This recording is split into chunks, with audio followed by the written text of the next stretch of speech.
কেশবপুর থানায় মান্দারডাঙ্গায় উপস্থিত হয়েছি। এই শাহ মান্দারডাঙ্গা বলে এই স্থানটাকে। এই স্থানে পুরানোকালে বহুত কাল আগে কালা পাহাড় এবং ধলা পাহাড় নামে দুইজন আধ্যাত্মিক প্রকৃতির লোক ছিল। তাদের সমাধি আমরা এখানে দেখতে পাচ্ছি। এখানে সমাধি করা আছে এপাশে, এখানে কালা পাহাড় এবং ধলা পাহাড়ের সমাধি, এবং তাদের পরবর্তী প্রজন্মের লোকজনেরও এখানে সমাধি করা আছে। এই কালা পাহাড় এবং ধলা পাহাড় ছিল তান্ত্রিক প্রকৃতি। এখানে ওই ফকিরদের করা পাশে ব্রিজ করা ছিল।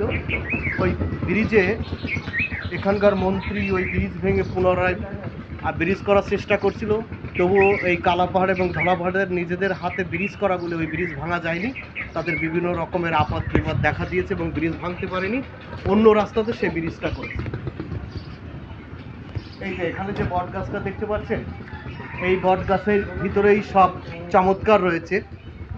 যাদের মনোবাসনা পূরণ করবার জন্য, যাদের ছেলে মেয়ে হয় না এবং বড় ধরনের রোগ ব্যাধিতে আক্রান্ত হয়েছে, তারা এসে এই গাছের নিচে বসে আঁচল পেতে বা হাত পেতে বসে থাকলে এই গাছের থেকে যদি হাতে পাতা এসে পড়ে, তাহলে তার মনোবাসনা পূর্ণ হয় এবং তার কঠিন রোগ ব্যাধি থেকে মুক্ত হয়।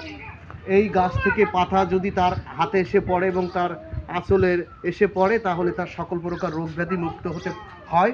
এখনও সে বিশ্বাস রয়েছে। এখনও অনেকেই শনি এবং মঙ্গলবার এখানে মেলা হয়, আর এই মেলাতে এসে ওই দিন এসে এখানে মানত করলে বা বিভিন্ন এই মাজারের মতো রয়েছে, এখানে সামান্দারের থান বলে আখ্যায়িত করা আছে। সবাই সামান্দার থান বলে।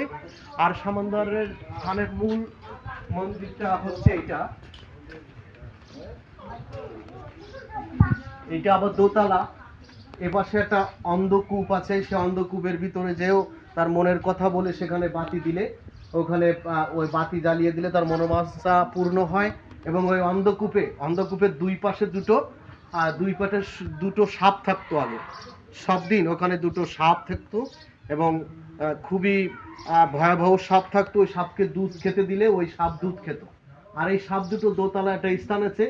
যখন পুজো হতো তখন নেমে আসতো, আর যখন পুজো শেষ হতো দোতলায় একটা স্থান, সেখানে অবশ্যই সাপ এখন আর থাকে না, কিন্তু সেই যে স্থানে সাপ যে রাতে অবস্থান করতো সেই জায়গায় দুটো সাপ তৈরি করা আছে।